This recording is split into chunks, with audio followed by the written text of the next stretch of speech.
ઓમ શ્રી ગણેશાય નમઃ. જય શ્રી કૃષ્ણ મિત્રો. આજે આપણે ભગવાન શ્રી ગણેશના 8 અવતારની કથા સાંભળીશું. આમ તો મિત્રો ભવિષ્ય પુરાણમાં 64 અવતારની કથાનું વર્ણન છે ભગવાન શ્રી ગણેશના, પણ એમાંથી 8 પ્રમુખ અવતાર છે ભગવાન શ્રી ગણેશના.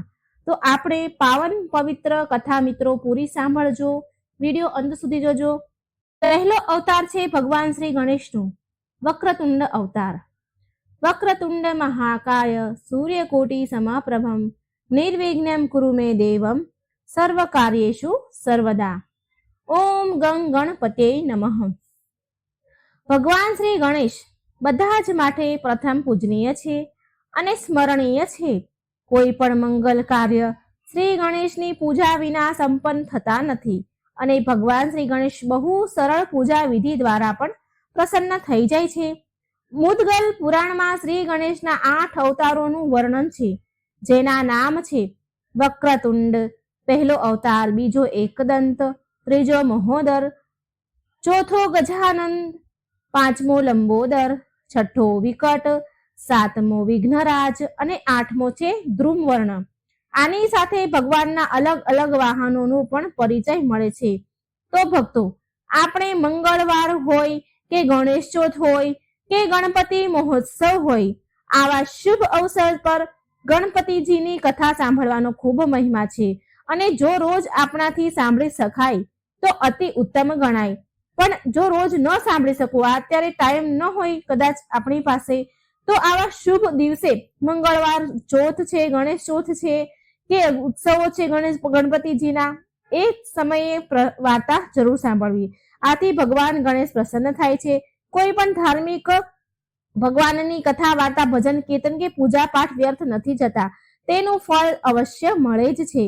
માટે મિત્રો, આપણે ગણેશજીના 8 અવતારની કથા સાંભળવા જઈ રહ્યા છે.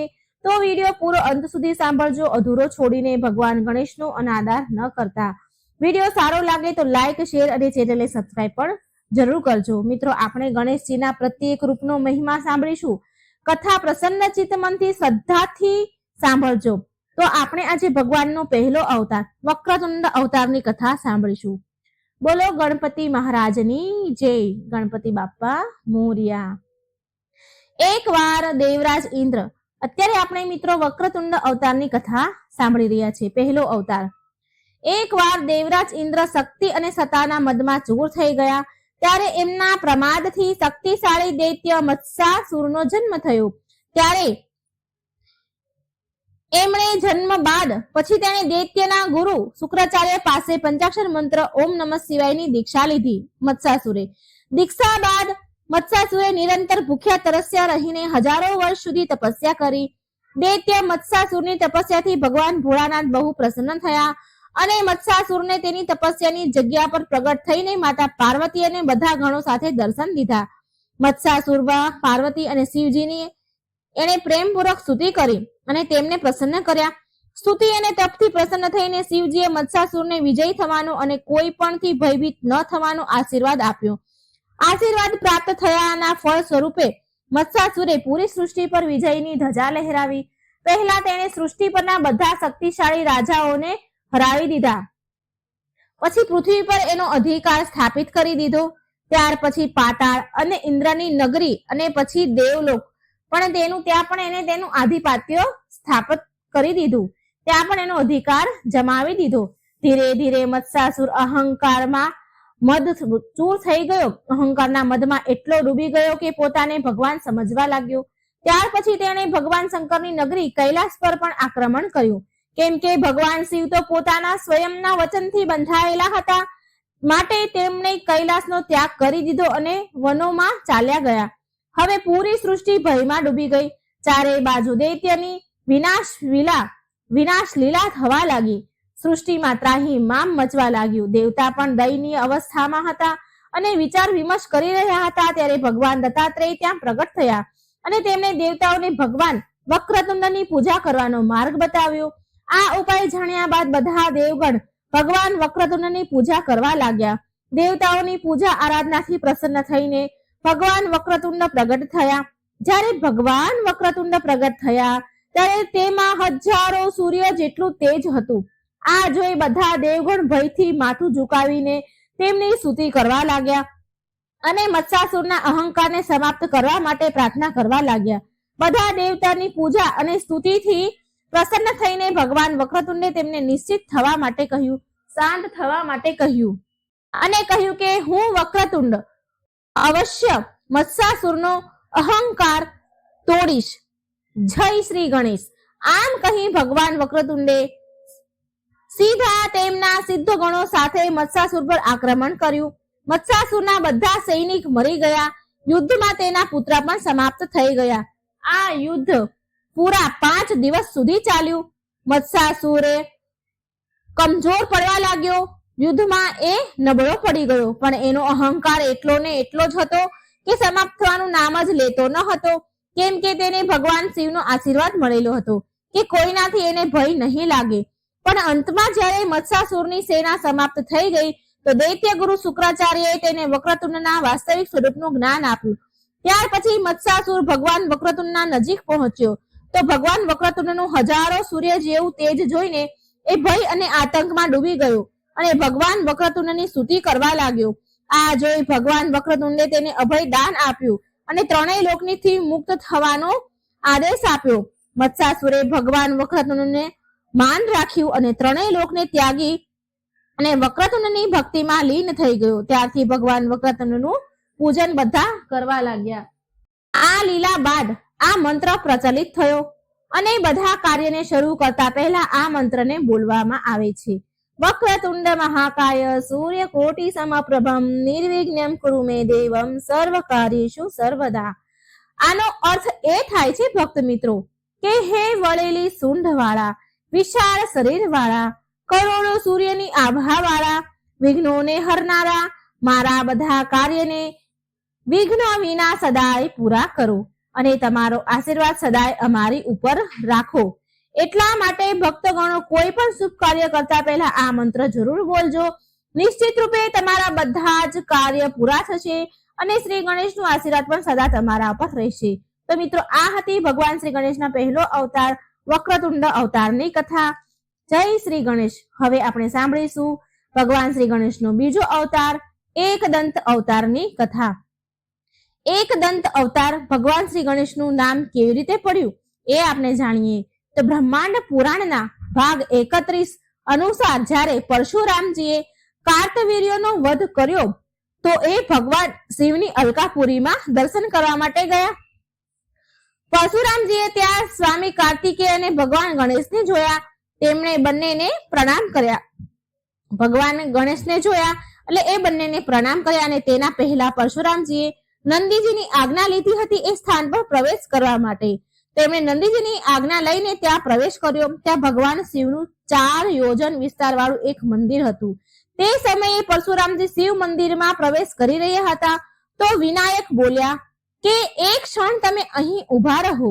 આ સમયે મહાદેવ તેમની પ્રિય પત્ની માં જગદંબા ઉમા સાથે શયન કરી રહ્યા છે. હું એક જ ક્ષણમાં ભગવાનની આજ્ઞા લઈને અહીં આવું છું. પછી અમે બંને ભાઈઓ તમને સાથે લઈ જશું, તમારો પ્રવેશ કરાવીશું, પણ તમે થોડા સમય માટે અહીં ઉભા રહો. પરશુરામજીએ કહ્યું, બાળક, તમે અનંતપુરમાં જઈને શિવ પાર્વતીને પ્રણામ કરી અને મારા વતી નિવેદન કરજો કે મને દર્શન આપવા માટે આવે.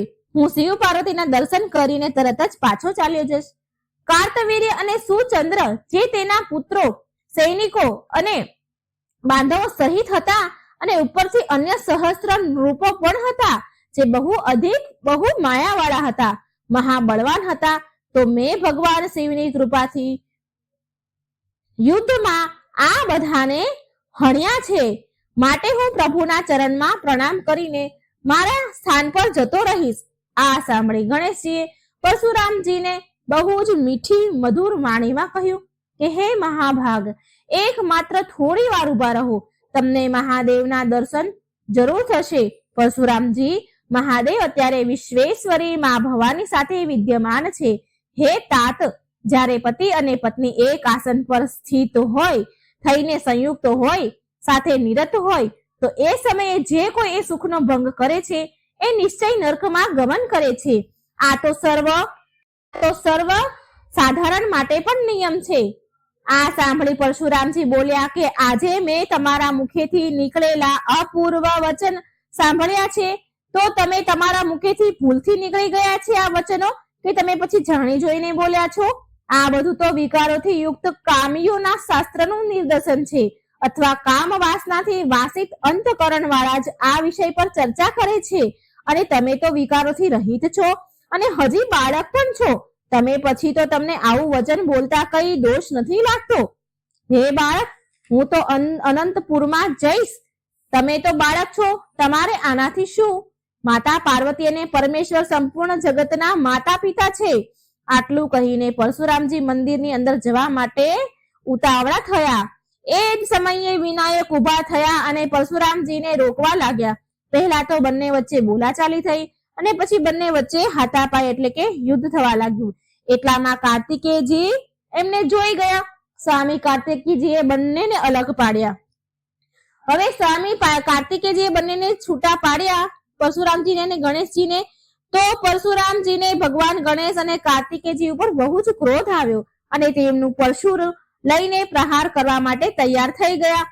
ગજાનંદે જ્યારે જોયું કે પરશુરામજી ક્રોધમાં આવીને એમના પર પોતાના ઉપર પરશુ અસ્ત્રનો ઉપયોગ કરવા જઈ રહ્યા છે, તો ગણેશજીએ બહુ વેગથી તેમના હાથથી પરશુરામજીને ઉપર ઉઠાવીને ભૂલોક, સ્વર્ગલોક અને એનાથી પણ ઉપર મેહરલોક, જનલોક, તપલોક, સત્યલોક અને બીજા વૈકુંઠ લોકમાં લઈ ગયા. એ ભગવાન શંભુના પુત્ર ગજાનંદે ભૃગુવરને એની ઉપર ગૌલોકને દેખાડીને નીચેના સાતેય અનત, વિતલ, સુતલ, તલાતલ, રસાતલ, મહાત અને પાતાળ લોકને પણ દેખાડી દીધા.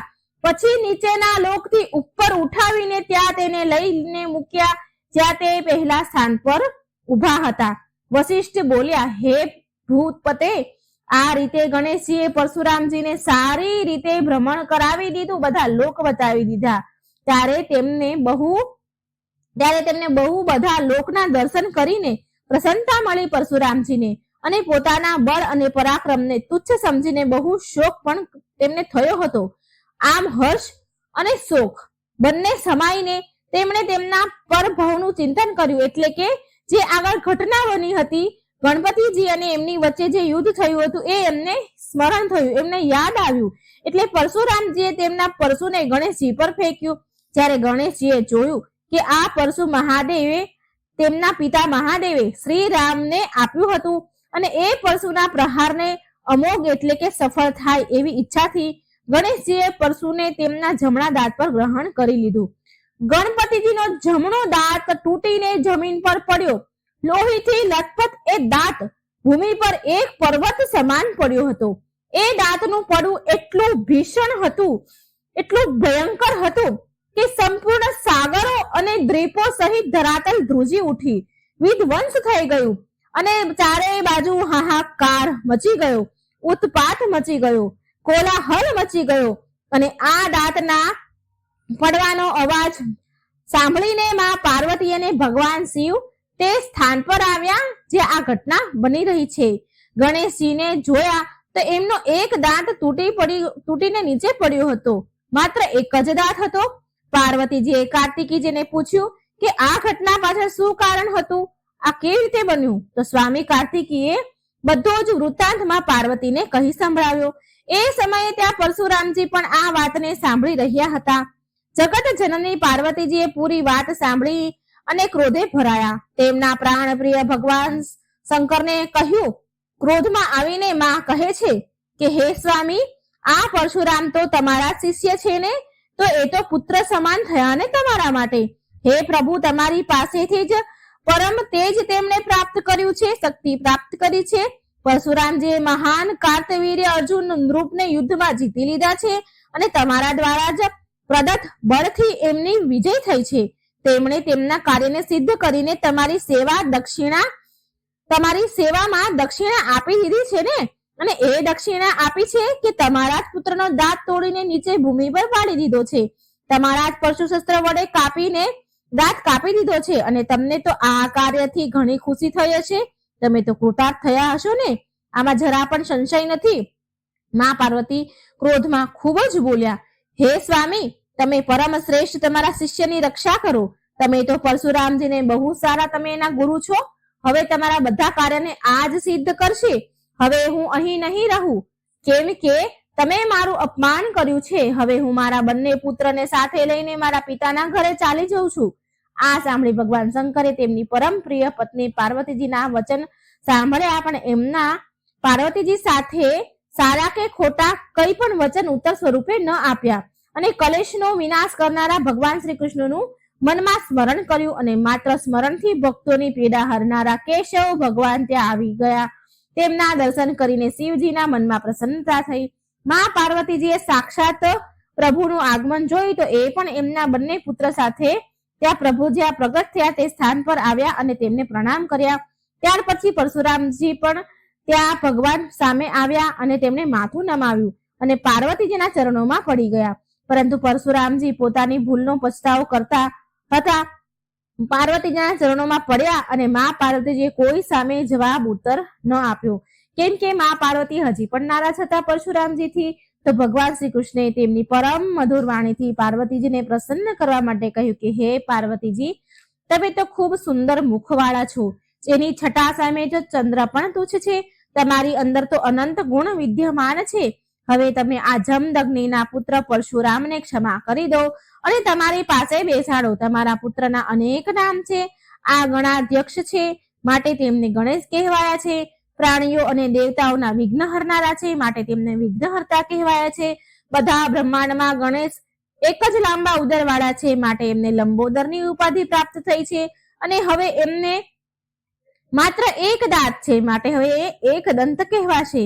એમનું મુખ ત્રાસુ હોવાના કારણે વક્રતુંડ કહેવાયા છે. આ ગજાનંદ વિકારોથી રહિત છે.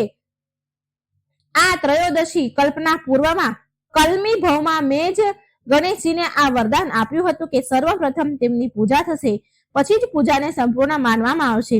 આમાં કોઈ સંશય નથી. પછી વશિષ્ઠજી બોલ્યા કે જ્યારે પાર્વતીજીએ શ્રી કૃષ્ણના વચન સાંભળ્યા તો માં શાંત થઈ ગયા અને તેમના ચરણમાં પડેલા પરશુરામજીને તેમના કર કમરથી એમના હાથથી ઉપર ઉઠાવીને તેમને પાસે બેસાડ્યા. પછી પરશુરામજીએ પાર્વતી અને ગજાનંદ પાસે એમના અપરાધની ક્ષમા માંગી, માફી માંગી અને આવી રીતે વિઘ્ન વિનાશક ગણપતિ એક દંત કહેવાયા. ગણપતિજીના એક દંત અવતારની કથા અલગ અલગ પુરાણમાં થોડી અલગ અલગ જોવા મળે છે અને આમ થવાનું કારણ એ છે કે દરેક કલ્પમાં આ ઘટના અલગ અલગ રીતે ઘટે છે. જેવી રીતે સ્વયં શ્રી કૃષ્ણએ કહ્યું કે કલમી ભવ કલ્પના આ ઘટના થોડી બીજી રીતે ઘટી હતી, પરંતુ તેનું પરિણામ એક જ નીકળ્યું હતું. આપણા ગણપતિ વક્રતુંડ એકદંત કહેવાયા. મારી પ્રાર્થના છે કે ગણપતિજીનો આ વિડીયો સાંભળનાર, કહેનાર, હોકારો ભરનાર બધાની ઈચ્છા ભગવાન પૂરી કરજો, બધાના વિઘ્ન હરજો અને તમારા દરેક કામ સફળ થાય. મિત્રો, આ હતી ભગવાન શ્રી ગણેશનો બીજો અવતાર એકદંત અવતારની કથા. બોલો ગણપતિ દાદાની જય. હવે આપણે સાંભળીશું ભગવાન શ્રી ગણેશનો ત્રીજો અવતાર મહોદર અવતારની કથા. ગણપતિજીનો ત્રીજો અવતાર મહોદર અવતાર છે. જ્ઞાન બ્રહ્માનું પ્રતીક માનવામાં આવે છે આ અવતારને, જેનું વાહન વૃષક છે. શ્રી ગણેશજીએ મહોદર અવતાર મોહાસુર નામના રાક્ષસનો વધ કરવા માટે લીધો હતો. પાર્વતીજીની લીલા અને મોહાસુરની ઉત્પત્તિ કેવી રીતે થઈ? કામદેવના આશ્રય અને મા પાર્વતીજીની લીલાથી ભીલડીને જોઈને ભગવાન શિવ તેના પર મોહી જાય છે. આ પ્રકારે ભગવાન શિવના મોહથી ઉત્પન્ન થયેલ મહાન પુરુષ જ મોહાસુર હતો. એ દૈત્ય ગુરુ શુક્રાચાર્યનો શિષ્ય હતો અને મોહાસુર નામનો જે રાક્ષસ હતો એ ભગવાન શિવનો જ પુત્ર હતો અને એ મોટો પરાક્રમી દાનવ હતો.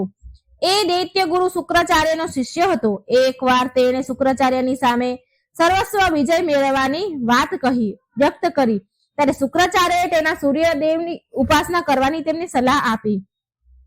દૈત્ય મોહાસુરે પૂરા ભક્તિભાવથી ભગવાન સૂર્યની આરાધના કરી. મોહાસુરના તપથી પ્રસન્ન થઈને સૂર્યદેવ મોહાસુરને દર્શન આપ્યા. ત્યારે પછી સૂર્યદેવ અને એની મનોકામના કહેવા કહ્યું, વર માંગવા કહ્યું. તો તો મોહાસુરે તે સર્વસ્વ વિજય થાય તેવું વરદાન માંગ્યું. ત્યારે સૂર્યદેવે તેને તથાસ્તુ કહ્યું અને ત્યાંથી અંતર્ધ્યાન થઈ ગયા અને મોહાસુર પાછો તેના સ્થાન પર ચાલ્યો ગયો.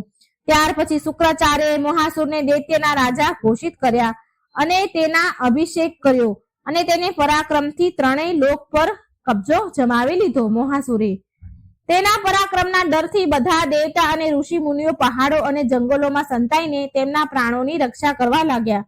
કોઈ પણ મોહાસુરને પરાજિત કરી શકતું ન હતું, જેનાથી ચારેય બાજુ હાહાકાર મચી ગયો. બધા દેવતાઓ અને ઋષિઓને એ જ ચિંતા થતી હતી કે મોહાસુરના આપેલા કષ્ટથી કઈ પ્રકારે છુટકારો મળે.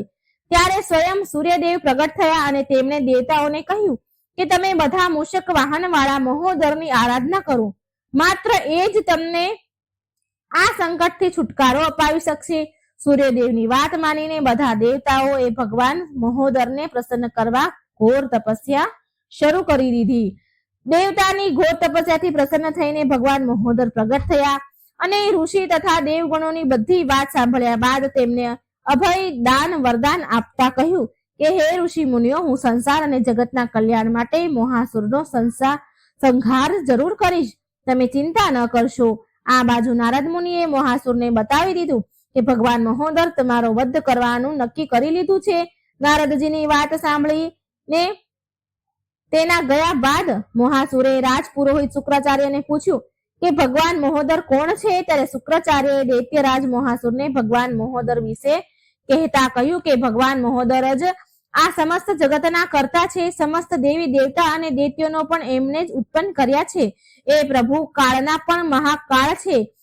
તું એની શરણમાં ચાલ્યો જા. મોહાસુર, દૈત્યરાજ એ પણ અપનાવી લેશે, તને અપનાવી જરૂર લેશે, તને માફ કરી દેશે, ક્ષમા કરી દેશે. તું એના ચરણમાં ચાલ્યો જા. ત્યારે ભગવાન વિષ્ણુ ત્યાં મહોદર ભગવાનના દૂતના રૂપમાં જાય છે. દૈત્યરાજ મોહાસુર ભગવાન વિષ્ણુનું અતિથિ સત્કાર કરે છે તથા તેમનું ત્યાં પધારવાનું કારણ પૂછ્યું તો ભગવાન વિષ્ણુ કહે છે કે દૈત્યરાજ, હું ભગવાન મહોદરનો દૂત બનીને અહીં આવ્યો છું. તું જલ્દી તેના ચરણમાં ચાલ્યો જા અને તેની ક્ષમા માંગી લે, નહીં તો રણભૂમિમાં તારો વધ નિશ્ચિત છે. આ બધું સાંભળીને દૈત્યરાજ મોહાસુર ભગવાન વિષ્ણુને કહે છે કે હે દેવદૂત, તમે કૃપા કરીને ભગવાન મહોદર પાસે જાઓ અને તેમને કહી દો કે હું એમના શરણમાં જવા માંગુ છું અને એ મારા નગરમાં પ્રવેશ કરીને મને ધન્ય કરે. આ બધું સાંભળી ભગવાન વિષ્ણુ ખુશ થયા અને સાધુ સાધુ કરી દૈત્યરાજને પ્રસન્નતા કરવા લાગ્યા. ભગવાન વિષ્ણુનો સંદેશ મેળવીને ભગવાન મહોદર દૈત્યરાજ મોહાસુરના નગરમાં પધાર્યા, જ્યાં દૈત્યરાજ તેની ભક્તિ પૂર્વક પૂજા અને સ્તુતિ કરે છે. સાથે ભગવાન મહોદરને તેમની બધી આજ્ઞાનું પાલન કરવાનું પણ મોહાસુરે કહ્યું. ભગવાન મહોદરની આજ્ઞાથી મોહાસુર સંપૂર્ણ જગતમાં સુખ શાંતિની સ્થાપના કરે છે. ત્યારબાદ ભગવાન મહોદર દૈત્યરાજ મોહાસુરને બધા ઈચ્છિત વર પૂરા થવાનો આશીર્વાદ આપીને ત્યાંથી અંતર્ધ્યાન થઈ જાય છે. તો મિત્રો, આ હતી ભગવાન મહોદરની કથા અને આના સંબંધિત એક બીજી પણ ભગવાન મહોદરની કથા છે. આ અવતારમાં ભગવાન ગણેશજીએ દુર્બુદ્ધિ તથા જ્ઞાનારીનો વિનાશ પણ કર્યો હતો. જ્ઞાનારી નામના 2 દૈત્યોનો વધ કર્યો હતો. એકવાર દુર્બુદ્ધિ નામનો એક દૈત્ય બહુ પ્રબળ થઈ ગયો અને દુર્બુદ્ધિના અત્યાચારથી પીડિત દેવતાઓએ ભગવાન ગજમુખને નિર્વિઘ્ન દેવને નિવેદન કર્યું કે એ તેમની રક્ષા કરે. ત્યાર પછી ભગવાને દૈત્યરાજ દુર્બુદ્ધિનો વધ કર્યો. દુર્બુદ્ધિના પુત્ર જ્ઞાનારીએ તેના પિતાના મૃત્યુનો ગજમુખથી બદલો લેવાનું નક્કી કર્યું. દૈત્ય ગુરુ શુક્રાચાર્યએ જ્ઞાનારીને ઓમ નમઃ શિવાય મંત્રનું જ્ઞાન આપ્યું. શુક્રાચાર્યના આપેલા પંચાક્ષર મંત્રના સાથે જ્ઞાનારી અનુષ્ઠાન પૂર્વક તપસ્યા કરવા લાગ્યો. તેના કઠોર તપથી પ્રસન્ન થઈને ભગવાન શંકરે જ્ઞાનારીને સર્વત્ર વિજય અને નિર્ભયતાનું વરદાન આપ્યું. આ વરદાનના બળ પર જ્ઞાનારીએ વિશાળ અસુર સેના ભેગી કરી એકત્રિત કરીને બધા લોકો પર વિજય પ્રાપ્ત કરી લીધી અને બધી જગ્યાએ તેનું રાજ સ્થાપિત કર્યું. દેવતાઓએ ભગવાન વિષ્ણુ પાસે જઈને જ્ઞાનારીના અત્યાચારોથી પીડિત થયેલ ધરતીની રક્ષા માટે પ્રાર્થના કરી, જેના પર ભગવાન વિષ્ણુએ દેવતાઓને પૂર્ણ આનંદ મહોદરની ઉપાસના કરવાનો ઉપદેશ આપ્યો. દેવતાઓએ શ્રી હરિના ઉપદેશથી મહોદરની આરાધના આરંભ કરી, જેનાથી ખુશ થઈને મહોદર સ્વયં વિષ્ણુ પ્રિયા લક્ષ્મીજીના પુત્ર રૂપમાં પ્રગટ થયા. લક્ષ્મીજીએ આ બાળકનું નામ પૂર્ણાનંદ રાખ્યું. આ બાજુ દૈત્ય જ્ઞાનારીના ઘરમાં પૂર્ણાનંદના ભક્ત સુબોધ તેના પુત્ર રૂપમાં જન્મ લીધો. સુબોધ નિરંતર તેના પિતાની સામે જ પૂર્ણાનંદ મહોદરનું સ્મરણ અને ગુણગાન કરતા હતા. તેના પિતા જ્ઞાનારીને આ વાત સહન થતી ન હતી. એક દિવસ જ્ઞાનારીએ અત્યંત ક્રોધિત થઈને સુબોધને કહ્યું કે અરે દુષ્ટ, બતાવ તારો આ પૂર્ણાનંદ મહોદર ક્યાં છે? એટલે સુબોધે કહ્યું કે મારા પ્રભુ સર્વવ્યાપી છે, અહીં સુધી કે મારામાં અને તમારામાં પણ મહોદર સ્વયં વિદ્યમાન છે. દીકરાના મુખથી આ સાંભળીને જ્ઞાનારીને ગુસ્સો આવ્યો અને કહ્યું, જો તારો મહોદર સર્વત્ર છે તો દેખાતો કેમ નથી? જો એ સામે આવે ને તો હું આ સમયે જ મારી નાખીશ તેને. ત્યારે એ ભયંકર ધ્વનિ સાથે વૃષક વાહન મહોદર પ્રગટ થયા અને જ્ઞાનારીનો એ જ સમયે વધ કરી દીધો. તેને મરતા જ તેના મૃત્યુ થતા જ સંસારમાં સુખ અને શાંતિ સ્થપાઈ ગઈ. શ્રી ગણેશના મહોદર અવતારની કથા આપણે સાંભળી અને આ કથામાંથી આપણને એ શીખ મળે છે કે મનુષ્યએ સંકટમાં ધર્મ અને શાંતિ રાખીને, ધીરજ રાખીને એના પર વિજય મેળવી શકે છે. તો મિત્રો, આ હતી ભગવાન શ્રી ગણેશનો ત્રીજો અવતાર મહોદર અવતારની કથા. હવે આપણે સાંભળીશું ભગવાન શ્રી ગણેશનો ચોથો અવતાર ગજાનન અવતારની કથા. બોલો ભગવાન શ્રી ગણેશની જય. શ્રી ગણેશ ભગવાનનો ચોથો અવતાર ગજાનન અવતારની કથા. મિત્રો, ભગવાન ગણેશના 8 અવતારમાંથી આપણે હવે સાંભળીએ ચોથો અવતાર ગજાનન અવતાર. ગજાનન મહારાજની જય. ભગવાન ગણેશનો ગજાનન અવતાર સાંખ્ય યોગીઓને સિદ્ધિ પ્રદાન કરનારો છે, કેમ કે ગજાનન અવતાર ખુદ સાંખ્ય બ્રહ્માના ધારક છે. ભગવાન શ્રી ગણેશજીએ આ અવતારમાં લોભાસુરનો વધ કર્યો હતો. પુરાણો અનુસાર ગજાનન અવતારનું વાહન પણ વૃષક જ છે. ગજાનન અવતારની કથા આ પ્રમાણે છે. જ્યારે એકવાર ભગવાન કુબેર કૈલાસ પર શિવજીના દર્શન કરવા માટે અચાનક પહોંચી ગયા, ત્યારે જગત જનની શિવા પણ ત્યાં ઉપસ્થિત હતા. તેના આ રૂપને જોઈને કુબેરજી તેમને લોભની દ્રષ્ટિથી નિહાળવા લાગ્યા. આ જોઈ ભગવાન શિવને બહુ ગુસ્સો આવ્યો અને તેમણે કુબેરજી તરફ ક્રોધભરી નજરે જોયું. તેનાથી ડરીને કુબેરજીએ તેની નજરમાં પાર્વતીથી હટાવી લીધી. કુબેર ભગવાન શિવની ક્રોધભરી અગ્નિભરી દ્રષ્ટિના કારણે ઉત્પન્ન થયેલ ડરથી લોહાસુરની ઉત્પત્તિ થઈ. જ્યારે અસુર કુબેરજીને પૂછ્યું કે એ ક્યાં રહેશે, તો કુબેરજીએ તેને શુક્રાચાર્ય પાસે જવાનું કહ્યું. લોભાસુરે તેની શક્તિને વધારવા માટે ગુરુ શુક્રાચાર્યની શરણ લીધી અને તેની પાસે દીક્ષા માંગી. એ સમયે શુક્રાચાર્યએ લોભાસુરને ભગવાન શિવના પંચાક્ષરી મંત્ર ઓમ નમઃ શિવાયની દીક્ષા આપી અને કહ્યું કે એ આ મંત્રથી ભગવાન શિવને ખુશ કરે અને એની ઉપાસના કરે. લોભાસુરે તપસ્યા માટે ખાવા પીવાનું બધું જ છોડી દીધું. તેની કઠોર તપસ્યાથી ભગવાન શિવ બહુ ખુશ થયા અને બોલ્યા કે તારે શું વરદાન જોઈએ છીએ? ત્યારે લોભાસુરે બહુ સમજદારી સાથે ભગવાન શિવ પાસે ત્રણેય લોકમાં વિજય માટે સામર્થ્ય અને નિર્ભયતાનું વરદાન માંગ્યું. લોભાસુરના લોભ પ્રવૃત્તિ હોવાના કારણે તેને ત્રણેય લોકની જીત્યા અને સાથે ભગવાન શિવનું કૈલાસ અને વૈકુંઠ પર પણ તેનો કબજો કરી લીધો.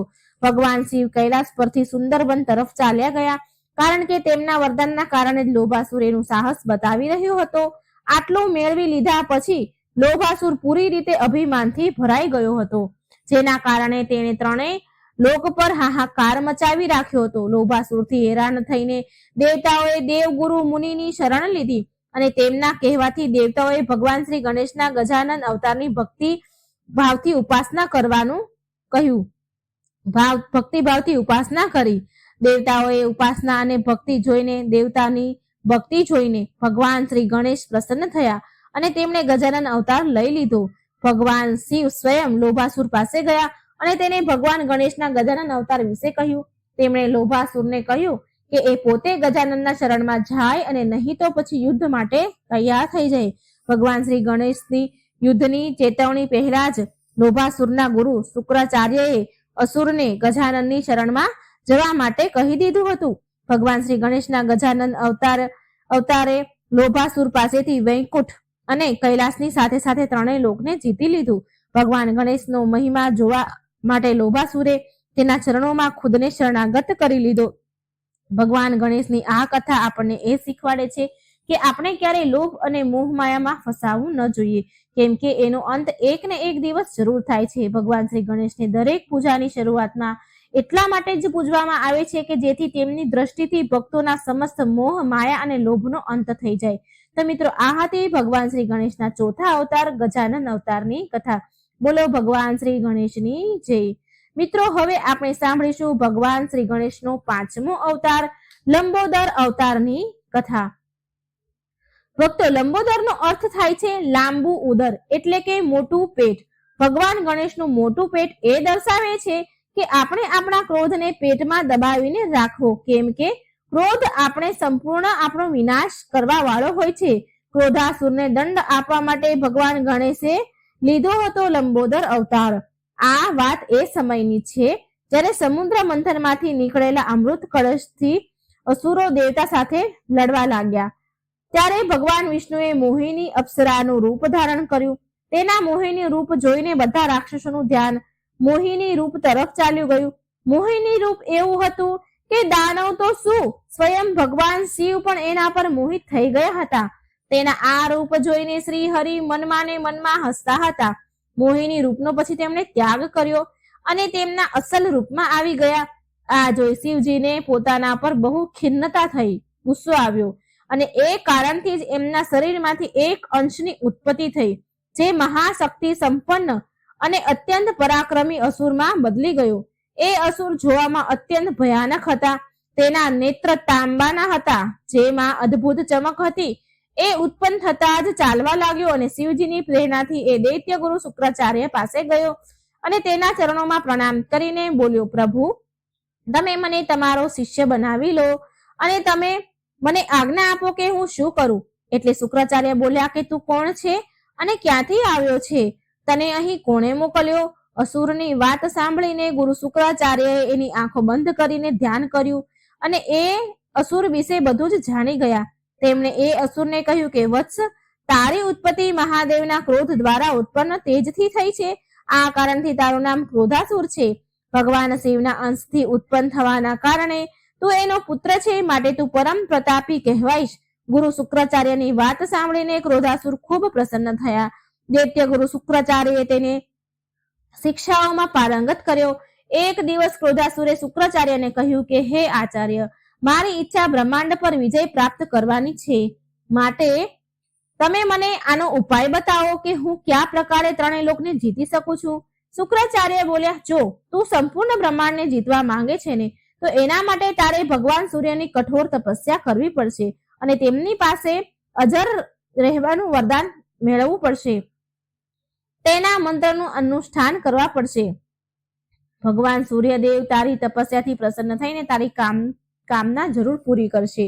શુક્રાચાર્યના કહેવા અનુસાર ક્રોધાસુરે એક પગ પર ઉભા રહીને સૂર્ય મંત્રના જાપ કરવાનું શરૂ કરી દીધું. કેટલાય વર્ષો સુધી એ ગરમી, શરદી, વરસાદ ની ઋતુની પણ પરવાહ કર્યા વિના નિરઆહાર ઉભો રહ્યો.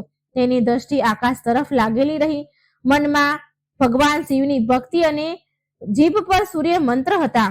સૂર્યદેવ ક્રોધાસુરની આવી કઠણ તપસ્યા જોઈને ભગવાન સૂર્યદેવ પ્રગટ થયા અને ક્રોધાસુરના માંગેલા વરદાનને તથાસ્તુ કહીને અંતર ધ્યાન થઈ ગયા. સૂર્યદેવના ત્યાંથી ચાલ્યા ગયા પછી ક્રોધાસુર પ્રસન્ન થઈ તેના સ્થાન પર તેના ઘરે ચાલ્યો ગયો અને શુક્રાચાર્યને મળ્યો અને ક્રોધાસુરે શુક્રાચાર્યને કહ્યું કે મારા પ્રણામ સ્વીકાર કરો. તમારા શિષ્યને સૂર્યદેવ પાસેથી એ બધા જ વરદાન પ્રાપ્ત થઈ ચૂક્યા છે, જેનાથી હું પૂરા બ્રહ્માંડને જીતી શકું છું. શુક્રાચાર્ય બોલ્યા કે આ તો બહુ ખુશીનો વિષય છે. હવે તું પૂરા બ્રહ્માંડ પર વિજય મેળવી લે. મારા આશીર્વાદ સદા તારી સાથે છે. સૂર્યદેવથી મળેલા વરદાન દ્વારા ક્રોધાસુરને અજય રહેવાનું વરદાન મળી ગયું હતું. ક્રોધાસુરે ધરતી લોક તથા સ્વર્ગ લોક પર તેનું રાજ્ય સ્થાપિત કરી દીધું. તેને સૂર્યલોક પર પણ તેનું આધિપત્ય સ્થાપિત કરી દીધું. ભગવાન સૂર્ય તો પહેલેથી જ ક્રોધાસુરને આશીર્વાદ આપી ચૂક્યા હતા, માટે એમને સૂર્યલોક પણ છોડી દેવું પડ્યું. ક્રોધાસુરે વૈકુંઠ અને કૈલાસ પર પણ કબજો કરી લીધો. ત્યાર પછી બધા દેવતાઓએ ભગવાન ગણેશની ઉપાસના કરવાની શરૂ કરી દીધી. ભગવાન ગણેશ બધા દેવતાની પ્રાર્થના સાંભળીને લંબોદર રૂપમાં અવતાર લઈને પ્રગટ થાય છે. એટલે દેવતાઓએ કહ્યું કે હે ગજાનંદ, ક્રોધાસુરે ચારેય બાજુ હાહાકાર મચાવી દીધો છે, અમારી રક્ષા કરો પ્રભુ. ગજાનંદ બોલ્યા કે તમે બધા દેવતા શાંત થઈ જાઓ, નિશ્ચિત થઈ જાઓ. મારા હોવા છતાં કોઈનો પણ એ વાળ વાકો નહીં કરી શકે. કોઈનો પણ વાકો વાળ હું નહીં થવા દઉં. સમસ્ત અસુરોનો નાશ કરી દઈશ. ત્યાર પછી ભગવાન ગણેશ લંબોદર રૂપમાં તેની સાથે સેના પણ લીધી અને સેના સાથે ક્રોધાસુર સાથે યુદ્ધ કરવા જાય છે. ક્રોધાસુર જ્યારે રણક્ષેત્રમાં પહોંચ્યા તો તેને જોયું કે સામે ભગવાન ગણેશ લંબોદર રૂપમાં ઊભા છે. તેમનો વેશ વિચિત્ર છે. 3 આંખો છે, લાંબુ પેટ છે, નાભીમાં શેષ નાગ વીંટાયેલો છે. એ ક્રોધપૂર્વક ક્રોધાસુર બોલ્યો કે તું મારી સાથે યુદ્ધ કરીશ? હા હા હા, આજ તો તું મૃત્યુથી નહીં બચી શકે. ભગવાન લંબોદર ક્રોધાસુરની વાત સાંભળીને હસે છે. બંને તરફથી યુદ્ધ શરૂ થઈ જાય છે. ઘણી વાર સુધી યુદ્ધ ચાલ્યા બાદ અંતમાં શ્રી ગણેશની સેના અસુરની સેનાનો વધ કરી નાખે છે અને ક્રોધાસુર ભગવાન લંબોદર સામે હાર માની લે છે. કહે છે કે મને ક્ષમા કરી દો પ્રભુ, હું તમને ઓળખી ન શક્યો, મને ક્ષમાદાન આપો. લંબોદર બોલ્યા કે હે મૂર્ખ, તે આટલું પરાક્રમી શરીર પામીને પણ અધર્મનું કામ કર્યું છે, પણ છતાંય હું તને ક્ષમા કરું છું, કારણ કે તું મારા શરણમાં આવ્યો છે અને મારી શરણમાં જે કોઈ પણ આવે છે હું એને ક્ષમા કરી દઉં છું. હું તો સમસ્ત પ્રાણીઓના શરીરમાં નિવાસ કરવા વાળો છું. જા, હું તને ક્ષમાદાન આપું છું. પાતાળ લોકમાં જઈને નિવાસ કર. ક્રોધાસુર બોલ્યો, જેવી તમારી આજ્ઞા ભગવાન. ક્રોધાસુર ભગવાન લંબોદરની આજ્ઞાનું તરત જ પાલન કરે છે અને એ જ સમયે પાતાળ લોકમાં ચાલ્યો જાય છે. આ જોઈ બધા દેવતાઓએ ભગવાન ગણેશના લંબોદર અવતાર પર ફૂલોનો વરસાદ કર્યો. કહેવાય છે કે ત્યારથી જ ભગવાન ગણેશના એ અવતારને લંબોદર અવતાર કહેવામાં આવ્યો. મિત્રો, આ હતી ભગવાન શ્રી ગણેશના 5મો અવતાર લંબોદર અવતારની કથા. જય શ્રી ગણેશ. હવે મિત્રો આપણે સાંભળીશું ભગવાન શ્રી ગણેશનો 6થા અવતારની કથા, વિકટ અવતાર કથા. વિકટનો અર્થ છે વિશાળ. ઓમ શ્રી ગણેશાય નમઃ. ગણપતિ દાદાની જય. કહેવાય છે કે વિકટ ભગવાન ગણપતિ મયુર પર બેસીને ભક્તોની પોકાર પર જલ્દી આવે છે. ગણપતિજીને વિકટ રૂપમાં ત્યારે આવવું પડ્યું હતું જ્યારે સંસારમાં કામાસુર નામના દૈત્યનો મહાપ્રકોપ છવાયેલો હતો. દેવતાઓ, ઋષિ મુનિઓ બધા જીવ ત્રાહી ત્રાહી કરતા ભગવાન વિષ્ણુ જ્યારે જલંધરની પત્ની વૃંદાના નજીક ગયા તો એક બહુ તેજસ્વી પુત્ર જન્મ્યો. તેનું નામ હતું કામાસુર. કામાસુરે તેના દૈત્ય ગુરુ શુક્રાચાર્યની શરણ લીધી. શુક્રાચાર્યએ તેની દીક્ષા આપીને ભગવાન શિવના પંચાક્ષર મંત્રથી શિવજીના વરદાન માટે એમને પ્રેરણા આપી. રાક્ષસ કામાસુરે શિવજીને કઠોર તપસ્યા કરી. શિવજીની કઠોર તપ કર્યું. ભક્ત કામાની કઠોર તપસ્યા જોઈને ભગવાન ભોળાનાથ વિવશ થઈને પ્રગટ થયા અને કામાસુરને પૂછ્યું કે તારે શું જોઈએ છે વત્સ? કામાસુર બોલ્યા કે મારે તમારા ચરણોની ભક્તિ અને બ્રહ્માંડનું રાજ્ય જોઈએ છે. હું બળવાન થઈ જાઉં અને મૃત્યુંજય થઈ જાઉં. શિવજી બોલ્યા તથાસ્તુ, જેવું તું વિચારે છે એવું જ ફળ તને મળે. આમ કહીને ભગવાન શિવ અંતર ધ્યાન થઈ ગયા. કામાસુર વરદાન મેળવીને ગુરુ શુક્રાચાર્યની પાસે ગયા. શુક્રાચાર્ય દેવતાઓને સમૂળથી નષ્ટ કરવા માટે કામાસુરને પ્રેરિત કરે છે. તેના વિવાહ મહિષાસુરની રૂપવતી પુત્રી તૃષ્ણા સાથે કરાવે છે. તેના વિવાહમાં ભેગા થયેલા એકત્રિત થયેલા બધા દૈત્ય વચ્ચે કામાસુરને દેવતાના પદ પર શુક્રાચાર્ય બેસાડી દે છે. દૈત્યરાજ કામાસુરે બધા દૈત્ય સાથે પૃથ્વી પર ચડાઈ કરી દીધી. બહુ રક્તપાત મચાવીને પૃથ્વી જીતી લીધી. પૃથ્વીના બધા રાજા આત્મસમર્પણ કરી ચૂક્યા હતા. પછી 3 લોકને પ્રાપ્ત કરવા માટે એ ઇન્દ્ર, વરુણ, યમ વગેરે બધાને પરાસ્ત કરીને ત્રિલોકી બની ગયો. દેવતા પોતે પોતાના લોક છોડી એકાંતમાં છુપાઈ ગયા. હવે પૃથ્વીના ધર્મ કર્મ નષ્ટ થવા લાગ્યા હતા. આ દુઃખથી મુક્ત થવા માટે દેવતા, ઋષિ, મુનિ બધા જ ભેગા થઈ ગયા. એ સભામાં યોગીરાજ મહર્ષિ મુદગલજી પણ પધાર્યા. તેમણે આ વિકટ સ્થિતિમાં ભગવાન ગણપતિજીના વિકટ સ્વરૂપમાં આહ્વાન માટે સુઝાવ આપ્યો. બધા દેવતા, ઋષિ, મુનિ, મનુષ્યએ મળીને ગણપતિ વિકટનું ધ્યાન કર્યું અને ભગવાન વિકટ એમના મયુર વાહન પર બેસીને પ્રગટ થઈ ગયા. પછી ભગવાન વિકટે એમના સંકટ હરવા માટે તેમને સાંત્વના આપી. ભગવાન ગણપતિએ આકાશવાણી કરી કે હે કામાસુર, તારો વધ કરવા માટે હું વિકટ આવી રહ્યો છું. આ આકાશવાણી એટલી કઠોર ભયંકર હતી કે આખું બ્રહ્માંડ ધ્રુજવા લાગ્યું, ધરતી હલવા લાગી. કામાસુર તેના રાક્ષસો સાથે મેદાનમાં આવી ગયો.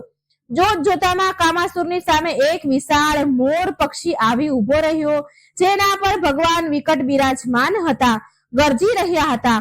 વિકટની ગર્જના સાંભળીને બધા રાક્ષસ શસ્ત્ર છોડીને ભાગવા લાગ્યા. અમુક બેભાન થઈ ગયા. મયુર પર બિરાજમાન ભગવાન વિકટે ગરજીને કહ્યું કે હે કામાસુર, તે ભગવાન શિવના વરદાનનો દુરુપયોગ કર્યો છે. તે પૃથ્વીવાસીઓ અને ત્રણેય લોકના દેવતાઓનું જીવન મુશ્કેલ કરી દીધું છે, જીવવું મુશ્કેલ કરી દીધું છે. માટે તારી શક્તિઓ પાછી લેવામાં આવે છે. આમ સાંભળીને કામાસુર બેભાન થઈ ગયો અને નીચે પડ્યો. તેના બધા સહાયક દેવતાના પ્રકોપથી શિકાર બન્યા અને અમુક ગુફામાં સંતાઈ ગયા. જ્યારે કામાસુર જાગ્યો તો તેણે જોયું કે તેની સામે ભગવાન વિકટ તેની છાતી ઉપર ઉભા છે. પછી એ વિકટ ભગવાનની શરણાગતિ પામવા માટે ક્ષમા માંગવા લાગ્યો. શ્રી વિકટ ગણેશજીએ ક્ષમા દાન આપીને પાતાળ લોકમાં મોકલી દીધો. દેવગણ બધા પ્રસન્ન થઈ ગયા. તો બોલો જય હો વિકટ ભગવાનની.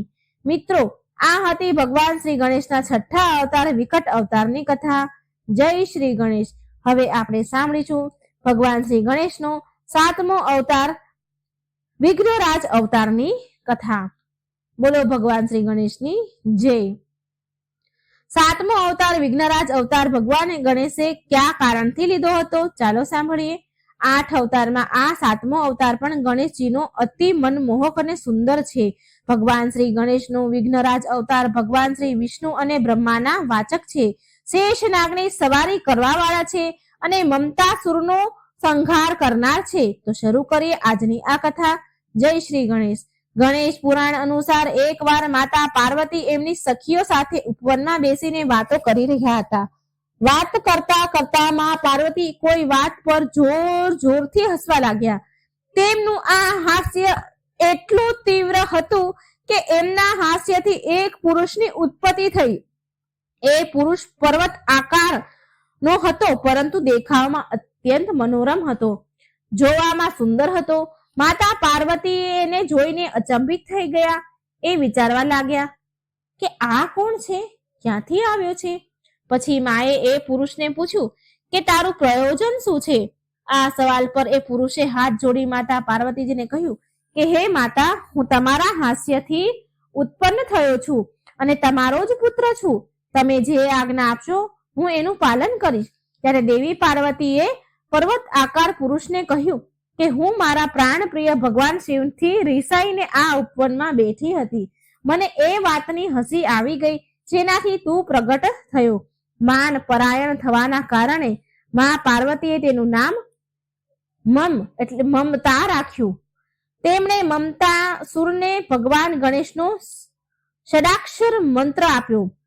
એ મંત્ર આ હતો: વક્રતુંડાય હુમ નો ઉપદેશ આપ્યો અને જંગલમાં જઈને ભગવાન શ્રી ગણેશની આરાધના કરવા માટે મા પાર્વતીની આજ્ઞાનું પાલન કરતા મમતાસુરે તેમને નતમસ્તક પ્રણામ કર્યા અને વન તરફ નીકળી પડ્યા. ત્યાં એણે કેટલાય દિવસોથી વનમાં તપ કર્યું અને થોડા દિવસ બાદ તેની મુલાકાત સમરાસુર જોડે થઈ, જે એક શક્તિશાળી દૈત્ય હતો. સમરાસુરે તેને કેટલીય અસુર વિદ્યાઓ શીખવાડી. એણે મમતાસુરને ગણનાયક ઉપાસના કરવા માટે કહ્યું. મમતાસુર કેટલાય હજારો વર્ષ સુધી ત્યાં જ બિરાજમાન થઈ ભોજન અને જળનો ત્યાગ કરીને કઠોર તપસ્યા કરવા લાગ્યા. ભગવાન શ્રી ગણેશે આ તપથી ખુશ થઈને તેને દર્શન આપ્યા. ગણેશજીએ મમતાસુરની કઠોર તપસ્યાથી પ્રસન્ન થઈને કહ્યું કે હે મમ, આ કઠોર તપસ્યાનું કારણ બતાવો, મનોવાંછિત વરદાન બતાવો. મમતાસુરે આ સાંભળતા જ ભગવાન શ્રી ગણેશથી બ્રહ્માંડનું રાજ્ય અને અમૃતવની માંગ કરી. ભગવાન ગણેશ આ સાંભળીને અચંબિત થઈ ગયા, પરંતુ એમણે કહ્યું કે હે અસુર, તારી આ મનોકામના દુસાધ્ય છે, પરંતુ છતાં પણ તારી બધી કામના જરૂર પૂરી થશે. ત્યાર પછી મમતાસુર સંભરાસુરના ઘરે ગયો. સંભરાસુર વરદાન વિશે સાંભળીને ઘણો ખુશ થઈ ગયો અને તેનો સંબંધ મમતાસુર સાથે સારો કરવા માટે, ગાઢ બનાવવા માટે તેની સુંદર કન્યા મોહિની સાથે મમતાસુરના વિવાહ કરાવી દીધા. વિવાહના થોડા સમય બાદ મમતાસુર સમરાસુરના કહેવાથી દૈત્ય ગુરુ શુક્રાચાર્ય પાસે પહોંચ્યા અને તેમને પોતાના વરદાન વિશે બધું કહ્યું. શુક્રાચાર્ય આ સાંભળીને અતિ પ્રસન્ન થયા અને તેમને મમતાસુરને દૈત્યરાજ ઘોષિત કરી દીધા. એ તેના બંને પુત્ર ધર્મ અને અધર્મ અને પૂરા પરિવાર સાથે ખુશી ખુશી જીવન જીવવા લાગ્યા. પરંતુ સમ્રાસુરને શાંતિ ક્યાં પ્રિય હતી. તેણે મમતાસુરને બ્રહ્માંડ વિજય કરવા માટે ઉપસાવ્યા. મમતાસુર શુક્રાચાર્યનો આશીર્વાદ લઈને પૂરા બ્રહ્માંડ પર વિજય પતાકો લહેરાવા નીકળી પડ્યા. શુક્રાચાર્યએ એને અતિ મહત્વપૂર્ણ સલાહ આપી અને કહ્યું કે હે દાનવ રાજ, તમે ભલે બધા દેવી દેવતાથી યુદ્ધ કરો, પરંતુ એક ક્યારેય ન ભૂલતા કે તમને આ બધો વૈભવ ભગવાન વિઘ્નરાજના આશીર્વાદથી મળ્યો છે. આ કારણથી ક્યારેય એમના વિરુદ્ધ ન જતા. મમતાસુર ત્યાર પછી ધરતી અને પાતાળને તેની સેનાથી શક્તિથી જીતી લીધા. પરંતુ જ્યારે સ્વર્ગલોક તરફ વધ્યા તો દેવતાઓ સાથે તેનું ભીષણ યુદ્ધ થયું. ત્યાં ભગવાન ઇન્દ્ર સાથે ભીષણ સંગ્રામ કર્યો અને અસુરે ઇન્દ્રની સાથે સાથે ભગવાન શિવ અને ભગવાન વિષ્ણુને પણ હરાવી દીધા. જ્યારે બધા દેવતાઓ પાસે કોઈ રસ્તો ન રહ્યો તો બધા શ્રી ગણેશના ચરણોમાં આવ્યા. ભાદરવા માસની શુક્લ પક્ષની ચતુર્થીએ મધ્ય કાળમાં વિઘ્નરાજે તેમના દર્શન દીધા અને તેમની પ્રાર્થના સાંભળી અને મમતાસુરને પરાજિત કરવાનું આશ્વાસન આપ્યું અને ત્યાંથી અંતર્ધ્યાન થઈ ગયા. મુનિવર નારદે મમતાસુરને વિઘ્નરાજના આવવાનો સંદેશ આપ્યો, પરંતુ એ હાર માનવા તૈયાર ન હતા. માટે ભગવાન વિઘ્નરાજ ત્યાં પ્રગટ થયા અને યુદ્ધનું એલાન કર્યું. યુદ્ધમાં મમતાસુર જે કોઈ પણ અસ્ત્ર ઉઠાવતો હતો તો એ સ્વયં ધરતી પર પડી જતા હતા. ભગવાને તેનું દિવ્ય કમળ પૂરી સેના વચ્ચે છોડી દીધું. કમળની સુગંધથી મમતાસુર સહિત પૂરી અસુર સેના બેભાન થઈ ગઈ. જ્યારે મમતાસુરને ભાન આવ્યું તો તેણે ભગવાન શ્રી વિઘ્નરાજને તેમની સામે જોઈને તેમની માફી માંગી અને ધર્મની સ્થાપના એકવાર ફરી કરવાની યાચના કરી. આવી રીતે ભગવાન વિઘ્નરાજે મમતાસુરને ધર્મનો રસ્તો બતાવ્યો. વિઘ્નરાજે મમતાસુરને કહ્યું કે જ્યાં તેમનું સ્મરણ ન હોય ત્યાં તેનું રાજ્ય સ્થાપિત કરે, ગણેશ ભક્તો અને તેમના સેવકોનું સન્માન કરે. ભગવાન ગણેશના વિઘ્નરાજ અવતારની કથા આપણને એ શીખવાડે છે કે આપણે જ્ઞાન અને ધર્મનો માર્ગ ક્યારેય ન છોડવો જોઈએ. આપણે ભલે ગમે તેટલા વૈભવશાળી અને શક્તિશાળીથી પરિપૂર્ણ કેમ ન થઈ જઈએ, પરંતુ આપણે આપણા યશ પર ક્યારેય અહંકાર ન કરવો જોઈએ. જ્યારે સુખ, શાંતિ અને સરળતા ભર્યું જીવન જીવતા હંમેશા ધર્મના માર્ગ પર ચાલતું રહેવું જોઈએ. તો આ પ્રમાણે આપણા શ્રી ગણેશજીનો 7મો અવતાર વિઘ્નરાજ અવતારની કથા અહીં સમાપ્ત થાય છે. જય શ્રી ગણેશ. હવે આપણે સાંભળીશું ભગવાન ગણેશનો 8મો છેલ્લો અવતાર ધ્રુમવર્ણ અવતારની કથા. વિઘ્નહર્તા દેવ શ્રી ગણેશ ભગવાનની જય. ભગવાન શ્રી ગણેશ માનવ જાતિના કલ્યાણના કષ્ટોનું હરણ કરવા માટે 8 વાર અવતાર લીધો. તેમાંથી એક અવતાર ધ્રુમવર્ણ અવતાર લીધો હતો, જે 8મા અવતારના રૂપમાં છે. આજે આપણે એ જ અવતારની કથા સાંભળીએ. ધ્રુમવર્ણ અવતાર. આ અવતારની ઉત્પત્તિ અહંતાસુર નામના દૈત્યથી દેવતાઓને અને પૂરા બ્રહ્માંડને મુક્ત કરવા માટે કરવામાં આવ્યો હતો. ધ્રુમવર્ણ અવતાર કેવી રીતે લીધો, આના વિશે જાણીએ તો પૌરાણિક કથા અનુસાર એકવાર બ્રહ્માજીએ સૂર્યદેવને કર્મ અધ્યક્ષનું પદ સોંપી દીધું. આ કારણે તેમનામાં સૂર્યદેવમાં બહુ અહમ અને ઘમંડનો ભાવ આવી ગયો. આ ભાવના કારણે સૂર્યદેવને અચાનક છીંક આવી. આ છીંકથી એક દૈત્ય પુરુષ પ્રગટ થયો. આ દૈત્ય બહુ વિશાળ અને બળશાળી હતો. એ દૈત્ય હતો એટલે એ દૈત્ય ગુરુ શુક્રાચાર્યના શિષ્ય બન્યો. તેનું નામ અહંતાસુર પડ્યું. આ દૈત્ય પૂરા બ્રહ્માંડ પર તેનો કબજો કરવા માંગતો હતો. અહંતાસુરે આ વાત તેના ગુરુ શુક્રાચાર્યને કહી. તેમણે અહંતાસુરને શ્રી ગણેશજીના મંત્રની દીક્ષા આપી. દીક્ષા લઈને તે વનમાં ચાલ્યો ગયો અને પૂરા ભક્તિભાવ સાથે ગણેશજીની કઠોર તપસ્યા કરવા લાગ્યો. અહંતાસુરે હજારો વર્ષ સુધી શ્રી ગણેશજીની તપસ્યા કરી. તેની નિષ્ઠા જોઈને ભગવાન શ્રી ગણેશે તેને દર્શન આપ્યા. બાપાએ તેને વર માંગવા કહ્યું. ત્યારે અહંતાસુર ભગવાનથી બ્રહ્માંડના રાજ્યની સાથે અમરતા અને અજયતા થવાનું વરદાન માંગ્યું. શ્રી ગણેશજીએ તેમને માંગેલું વરદાન દીધું. અહંતાસુરને આ વરદાન મળવાથી શુક્રાચાર્ય બહુ ખુશ થઈ ગયા. ત્યાર પછી અહંતાસુરને દૈત્યના રાજા બનાવી દીધા અને પછી તેના વિવાહ કરાવી દીધા અને તેનાથી તેને 2 પુત્ર થયા. અહંતાસુર તેના સસરા સાથે ગુરુ સાથે વિજયશ્રી યોજના બનાવી, વિશ્વ વિજયની યોજના બનાવી. પોતાની ઈચ્છા પૂરી કરવા માટે તેણે કામ શરૂ કરી દીધું અને તેને ખુદ યુદ્ધ શરૂ કર્યું, જેનાથી બધી જગ્યાએ હાહાકાર મચી ગયો. પૃથ્વી પર અહંતાસુરે તેનું આધિપત્ય જમાવી દીધું. પછી તેણે સ્વર્ગ પર આક્રમણ કર્યું. દેવતાઓ પણ તેની સામે ટકી ન શક્યા. સ્વર્ગ પર પણ એણે કબજો કરી લીધો. પછી પાતાળલોક, પછી નાગલોક પર પણ તેને અધિકાર જમાવી લીધો. બધા દેવતા ભગવાન શિવ પાસે આવ્યા અને દુઃખનો ઉપાય જાણવા કહે છે. એ બધા ભગવાન શિવ પાસે ગયા. શિવજીએ દેવતાઓને ગણેશજીની ઉપાસના કરવાનો ઉપાય બતાવ્યો. દેવતાઓએ શ્રી ગણેશજીની આરાધના કરવાનું શરૂ કરી દીધું અને ગણપતિજીએ તેમને ધૂમ્રવર્ણના રૂપમાં દર્શન આપ્યા. શ્રી ગણેશજીએ દેવતાઓને આશ્વાસન આપ્યું કે તે અહંતાસુરના અત્યાચારથી મુક્તિ જરૂર અપાવશે. દેવર્ષિ નારદને ધૂમ્રવર્ણના દૂત બનાવીને અહંતાસુર પાસે દેવતાઓએ મોકલ્યા. તેમણે કહ્યું કે જો તેણે અત્યાચાર ન રોક્યો અને ગણેશજીની શરણમાં ન આવ્યો તો એનો અંત નિશ્ચિત છે. પણ અહંતાસુર તેના ઘમંડ ના કારણે માન્યો નહીં. જ્યારે આ ખબર શ્રી ધૂમ્રવર્ણને મળી તો તેમણે તેનો પાસ અસુર સેના પર છોડી દીધો. આના પ્રભાવથી અસુર કાળનો ગ્રાસ બનવા લાગ્યા. આ જોઈ અહંતાસુર ડરી ગયો અને તેણે શુક્રાચાર્ય પાસેથી આનો ઉપાય પૂછ્યો તો દૈત્ય ગુરુએ પણ તેને ધૂમ્રવર્ણના શરણમાં જવા માટે કહ્યું.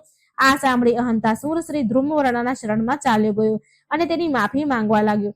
ત્યારબાદ શ્રી ગણેશજીએ તેને પ્રાણ દાન આપી દીધા અને સાથે તેને બધા ખરાબ કામ છોડવા માટે કહ્યું.